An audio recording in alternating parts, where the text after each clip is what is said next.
Belə bir Peyğəmbər səsəm deyirik, fərz namaza iqamə veriləndə başqa namaz yox. İzə oxuyması salat, fəla salatə illə məktubə. Mən tutaq ki, ratibə sünnətlərdən qılan zöhrdən əvvəl.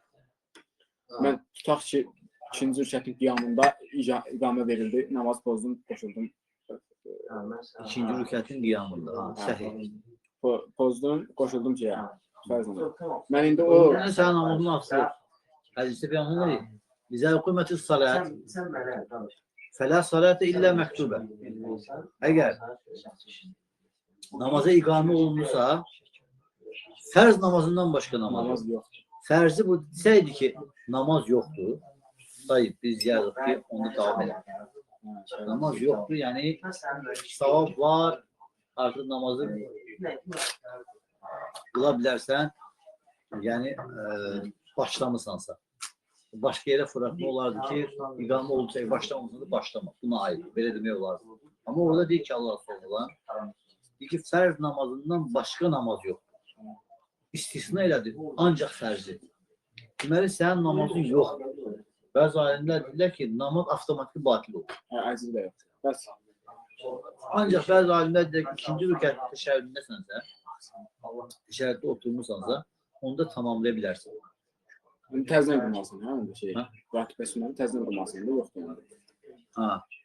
Bəs, tutaq ki, əsrdən əvvəl 4 rükətdə, əsrdən əvvəl qılınan nafilə sünnə. Onu qılanda, tutaq ki, ikincini qılınan, ikinci rükətin qiyamında yenə iqamə verildi, pozdum, qoşuldum. Onun əcrini alıram, yoxsa namaz ümumiyyətlə batıl olur? Rəhməz olmasa bir dedin, hə? Tutaq ki, əsrdən əvvəlki 4 rükət sünnə yoxdur.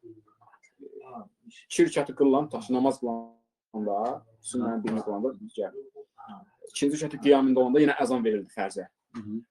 Fərzə əzan verildi, mən də pozdum, qoşuldum fərzə. Onda mən o 2 rükət nafilənin əcrini alıram, yoxsa ümumiyyətlə namaz əcrdə yoxdur, özü də. Sən onun əcrini alırsan. Sən nəyə görə alırsan? Çünki sən onun namazı nəyə görə tərk edəmsən? Hədisə görə. Aydın Peyğəmbər ona görə sən həmən əcri alırsan. Hətta o üzr sayılır ki, onun namazdan sonra da o həmən daimi qılanlardan sonrası onu fərzdən sonra da 2 rükətdə qılmalı. Əsrdən sonra da əsr namazı fərzindən sonra da qıldığın hər daimi qılan sünnətdirsə, onun ikisini qılmışsan, ikisi qalır. İkisini də fərzdən sonra qılırsan. Aydın olur. Belə deyə bilirsən. Eləməsən də belə o savabı qazanırsan. Allah Subhanahu taala. Niyə? Çünki sən məqsədin o ki, qılasan. Aydın olur. Peyğəmbər sallallahu əleyhi və səlləm deyir ki, kim Allah üçün bir şey tərk edərsə, Allah ondan daha xeyirlisini əvəzini verər. Sən də bunu Allah üçün tərk edin. Yəni nəyə görə? Hədisə görə. Əgər sən hədisə görə, ayəyə görə bir şey tərk edərsə, Allah üçün tərk edəməzsən. Aydın olur.